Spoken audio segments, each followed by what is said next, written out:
ನಮಸ್ಕಾರ ಸ್ನೇಹಿತರೆ.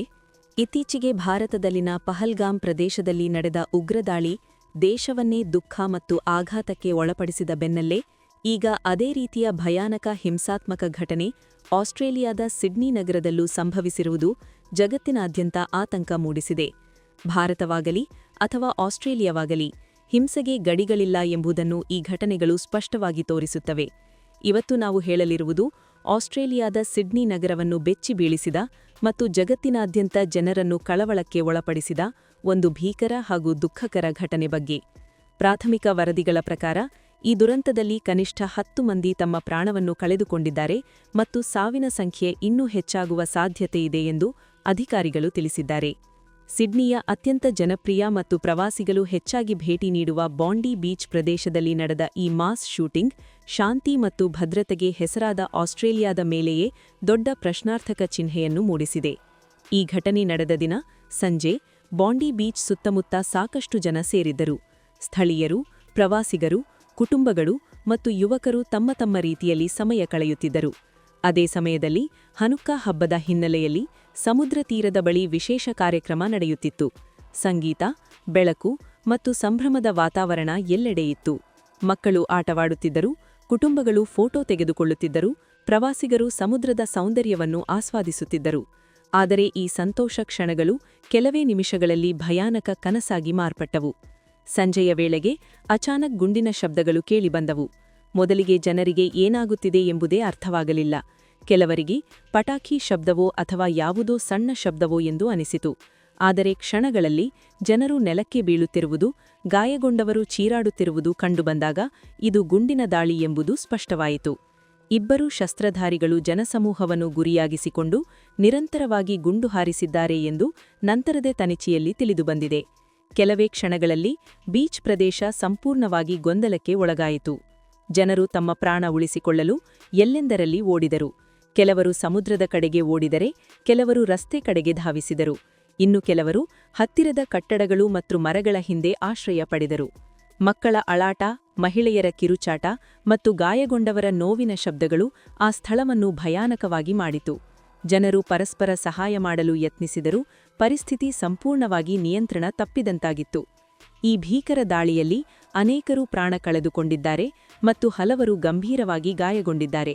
ತಕ್ಷಣವೇ ಆಸ್ಪತ್ರೆಗಳಲ್ಲಿ ತುರ್ತು ಪರಿಸ್ಥಿತಿ ಘೋಷಿಸಲಾಯಿತು. ಆಂಬ್ಯುಲೆನ್ಸ್ಗಳು ನಿರಂತರವಾಗಿ ಸ್ಥಳಕ್ಕೆ ಧಾವಿಸಿದವು. ವೈದ್ಯರು ಮತ್ತು ನರ್ಸ್ಗಳು ರಾತ್ರಿಯಿಡೀ ಚಿಕಿತ್ಸೆ ನೀಡುವಲ್ಲಿ ನಿರತರಾಗಿದ್ದರು. ಕೆಲ ಗಾಯಾಳುಗಳ ಸ್ಥಿತಿ ಅತಿ ಗಂಭೀರವಾಗಿದ್ದು ಅವರನ್ನು ಉಳಿಸಲು ವೈದ್ಯರು ಹರಸಾಹಸಪಟ್ಟರು. ಈ ಘಟನೆಯಲ್ಲಿ ಗಾಯಗೊಂಡವರಲ್ಲಿ ಸಾಮಾನ್ಯ ನಾಗರಿಕರ ಜೊತೆಗೆ ಪೊಲೀಸ್ ಸಿಬ್ಬಂದಿಯೂ ಇದ್ದಾರೆ ಎಂಬುದು ಪರಿಸ್ಥಿತಿಯ ಗಂಭೀರತೆಯನ್ನು ಮತ್ತಷ್ಟು ಸ್ಪಷ್ಟಪಡಿಸುತ್ತದೆ. ಘಟನೆಯ ಸಮಯದಲ್ಲಿ ಅಲ್ಲಿದ್ದ ಕೆಲ ಧೈರ್ಯಶಾಲಿ ನಾಗರಿಕರು ಅಪಾರ ಸಾಹಸ ತೋರಿಸಿದ್ದಾರೆ. ಒಂದು ವಿಡಿಯೋ ಸಾಮಾಜಿಕ ಜಾಲತಾಣಗಳಲ್ಲಿ ವ್ಯಾಪಕವಾಗಿ ಹರಡಿದ್ದು, ಅದರಲ್ಲಿ ಒಬ್ಬ ನಿರಾಯುಧ ವ್ಯಕ್ತಿ ಗುಂಡುಧಾರಿಯ ಮೇಲೆ ಹಾರಿಕೊಂಡು ಅವನನ್ನು ತಡೆಯಲು ಯತ್ನಿಸುವ ದೃಶ್ಯ ಕಾಣಿಸುತ್ತದೆ. ತನ್ನ ಜೀವದ ಬಗ್ಗೆ ಚಿಂತಿಸದೆ ಇನ್ನಷ್ಟು ಜನರಿಗೆ ಹಾನಿಯಾಗದಂತೆ ತಡೆಯಲು ಅವನು ಮಾಡಿದ ಪ್ರಯತ್ನ ಮಾನವೀಯ ಧೈರ್ಯ ಮತ್ತು ಸಹಾನುಭೂತಿಯ ಶಕ್ತಿಯನ್ನು ತೋರಿಸುತ್ತದೆ. ಪೊಲೀಸರು ತಕ್ಷಣವೇ ಬೀಚ್ ಪ್ರದೇಶವನ್ನು ಸಂಪೂರ್ಣವಾಗಿ ಸೀಲ್ ಮಾಡಿದರು. ಜನರಿಗೆ ಸುರಕ್ಷಿತ ಸ್ಥಳಗಳಲ್ಲಿ ಉಳಿಯುವಂತೆ ಸೂಚನೆ ನೀಡಲಾಯಿತು. ವಿಶೇಷ ದಳಗಳನ್ನು ಸ್ಥಳಕ್ಕೆ ಕರೆಸಲಾಯಿತು.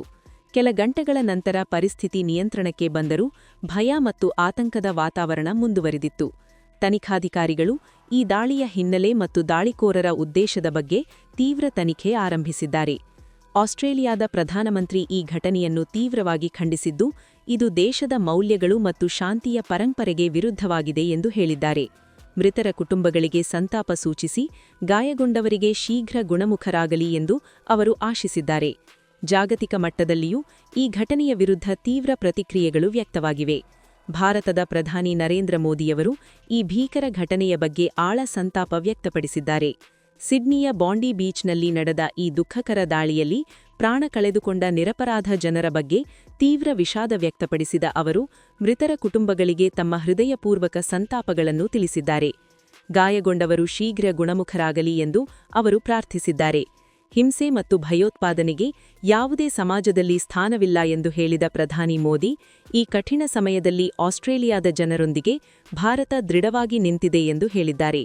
ಶಾಂತಿ, ಮಾನವೀಯತೆ ಮತ್ತು ಒಗ್ಗಟ್ಟಿನ ಮೌಲ್ಯಗಳನ್ನು ಕಾಪಾಡಿಕೊಳ್ಳುವುದು ಅತ್ಯಂತ ಅಗತ್ಯ ಎಂದು ಅವರು ಒತ್ತಿ ಹೇಳಿದ್ದಾರೆ.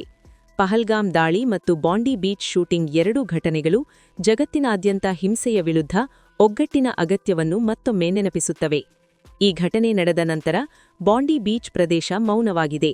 ಸಾಮಾನ್ಯವಾಗಿ ಸಂಭ್ರಮದಿಂದ ತುಂಬಿರುವ ಈ ತಟ ಈಗ ಶೋಕ ಮತ್ತು ನೆನಪುಗಳ ಸ್ಥಳವಾಗಿದೆ. ಜನರು ಮೃತರಿಗೆ ಶ್ರದ್ಧಾಂಜಲಿ ಸಲ್ಲಿಸುತ್ತಿದ್ದಾರೆ. ಆದರೆ ಇನ್ನೂ ಕೆಲ ಗಾಯಾಳುಗಳು ಆಸ್ಪತ್ರೆಯಲ್ಲಿ ಚಿಕಿತ್ಸೆ ಪಡೆಯುತ್ತಿರುವುದರಿಂದ ಸಾವಿನ ನಿಖರ ಸಂಖ್ಯೆ ಇನ್ನೂ ದೃಢವಾಗಿಲ್ಲ ಮತ್ತು ಅಧಿಕಾರಿಗಳು ಸಾವಿನ ಎಣಿಕೆ ಮುಂದುವರೆದಿದೆ ಎಂದು ತಿಳಿಸಿದ್ದಾರೆ. ಈ ದುಃಖಕರ ಘಟನೆಗೆ ಬಲಿಯಾದ ಎಲ್ಲರ ಆತ್ಮಕ್ಕೆ ಶಾಂತಿ ಸಿಗಲಿ ಎಂದು ನಾವು ಪ್ರಾರ್ಥಿಸೋಣ. ಗಾಯಗೊಂಡವರು ಶೀಘ್ರ ಗುಣಮುಖರಾಗಲಿ. ಇಂತಹ ಘಟನೆಗಳು ಮತ್ತೆ ನಡೆಯದಂತೆ ನಾವೆಲ್ಲರೂ ಶಾಂತಿ ಮತ್ತು ಮಾನವೀಯತೆಯ ಪರ ನಿಲ್ಲಬೇಕಾಗಿದೆ. ನಿಮ್ಮ ಅಭಿಪ್ರಾಯವನ್ನು ಕಮೆಂಟ್ ಮೂಲಕ ಹಂಚಿಕೊಳ್ಳಿ ಮತ್ತು ಸತ್ಯ, ಶಾಂತಿ ಹಾಗೂ ಜವಾಬ್ದಾರಿಯುತ ಸುದ್ದಿಗಾಗಿ ನಮ್ಮ ಚಾನೆಲ್ ಅನ್ನು ಅನುಸರಿಸುತ್ತಿರಿ.